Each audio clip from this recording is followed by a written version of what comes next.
business is really warfare, but it's the activity of life itself. You say, well, business means I need to open up a business. Okay, yeah, that's right. But real activity of life has to deal with all the essentials of life that we must provide for ourselves, our families, our future. I have something in my pocket that, gee, where is it? Oh, yeah. I have a gold coin.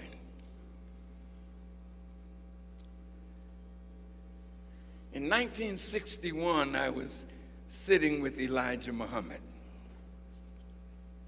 and he took out of his pocket a gold coin. This is 1 ounce of gold, pure gold, okay? Mr. Muhammad put it on the table.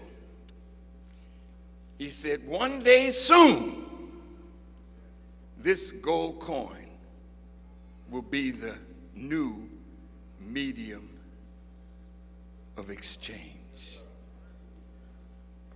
People are moving into the inner city. Some of them knocking on doors. They come with money and they ask you for your gold. Because what they're giving you, I think I got some of that in my pocket. Yeah, I think I do.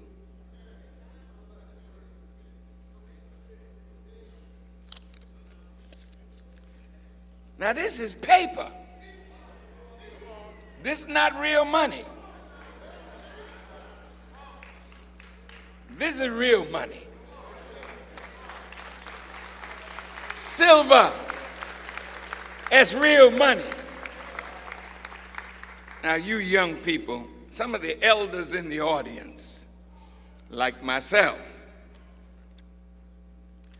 this used to be called a silver certificate. How many old people in here know when this was a silver certificate? And you know what it said on the bottom? Pay to the bearer on demand $50 in silver, the real money. This is what you call monopoly money. Oh, you didn't hear me. We're going to do some business tonight. Because business is really warfare. What's about to happen? This week it came out in the news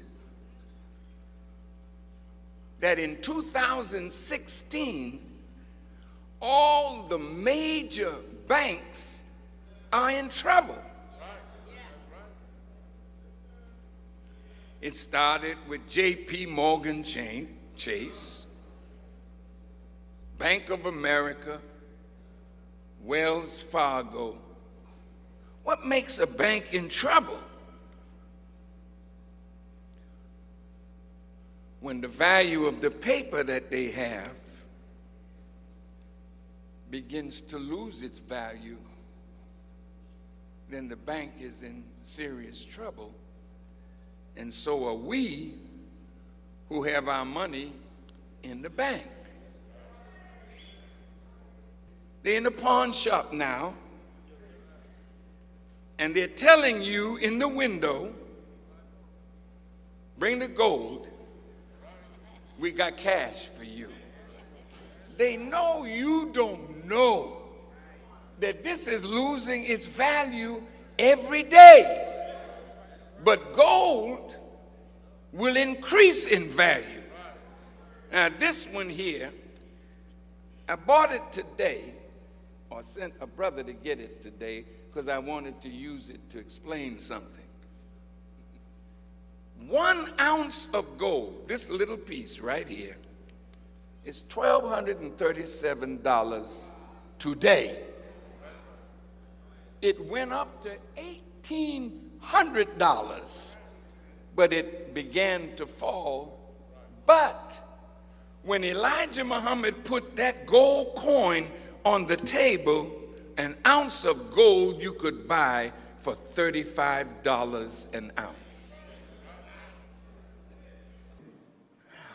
I recognize that we love the Benjamins.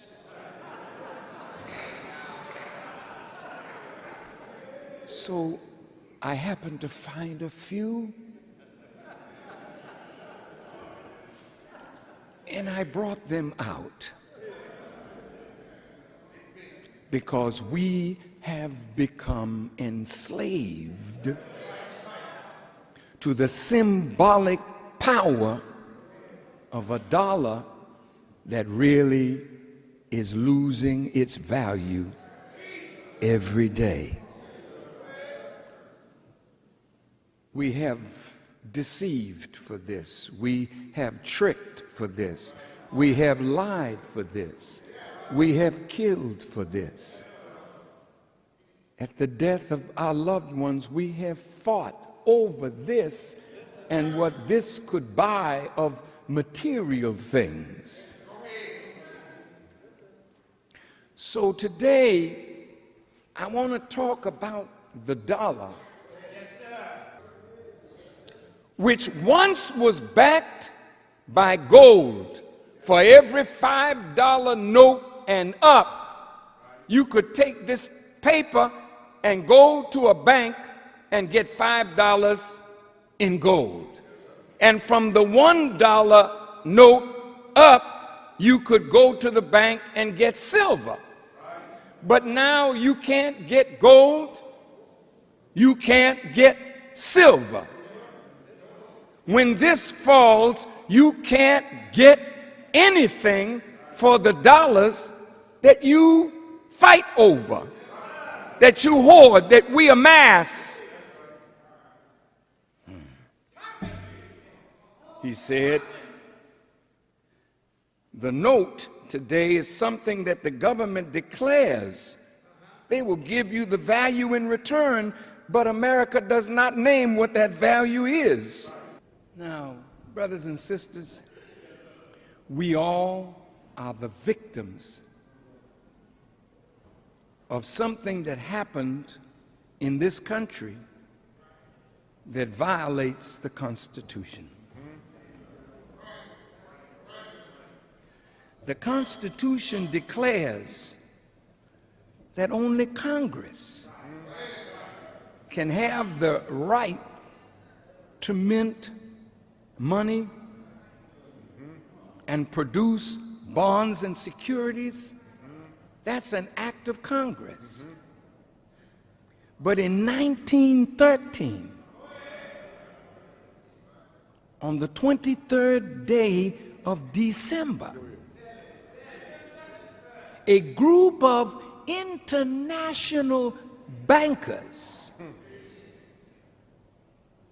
who wanted control of the money of America, with the help of U.S. senators and a U.S. president,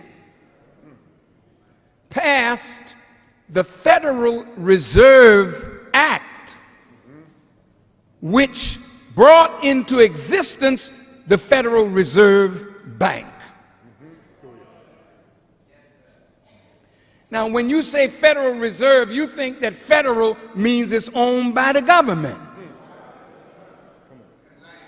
Federal Express is not the government. And the Federal Reserve is not the U.S. government. It is a group of international bankers, Jews and Gentiles, who are correctly called in the book of Revelation the synagogue of Satan, that have gained control. I want you to hear me. Gain control and set up a central bank in America that is not controlled by the U.S. Congress. And in 1913, the 16th Amendment of the Constitution was ratified, which gives the government the authority to tax the people. Up to 1913, America's debt was controlled by the American citizens, and America was solvent in 1913. She didn't owe nothing. In 1862, Abraham Lincoln imposed income tax on the citizens to pay for the war. 10 years later, 1872, the income tax was repealed. But in 1894, Congress tried to bring it back, and the Supreme Court said it was unconstitutional. But in 1913,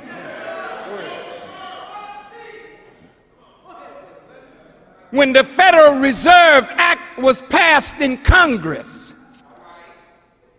the IRS was reenacted because the Federal Reserve was going to put America in debt, and you, the citizen or the so-called citizen, would have to pay for America's debt through taxation. Now follow me.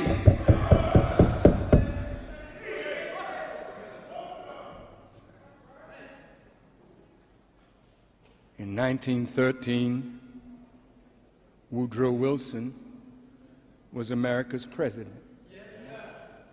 In 1913, Woodrow Wilson agreed to the Federal Reserve Act. Nelson Aldrich, a senator, and Paul Warburg and a few of the Jewish families of Europe with Gentiles took over the monetary policies of the United States. In 1917, America got involved in the First World War. In order to fight that war, America had to borrow money, and that's when the debt started. Because when she borrowed money, she had to borrow it from somewhere. Federal Reserve have money printed, you borrow it, you pay the expenditures of war, and all you bought was paper, but this paper has interest attached to it, even though it's based on nothing. Hello. Look, my name is Ty Best. I'm an affiliate with Karatbars International. I want to take a couple minutes and just share something with you. I believe the major thing that's standing between people succeeding in Karatbars and not succeeding is their belief about their ability to succeed. I'm telling you that everybody that's listening to this video message can earn $10, $20, $30,000 a month, whatever you want to earn. Because it's not about the money, folks. It's about freedom. What we own is a freedom. What we have is a freedom plan. In 12 weeks, we have a freedom plan that can set so many families free. You're in the right place at the right time. Prepare yourself to take advantage of it. I want to leave you one last thought. And I've said this so many times before, and I'll say it again.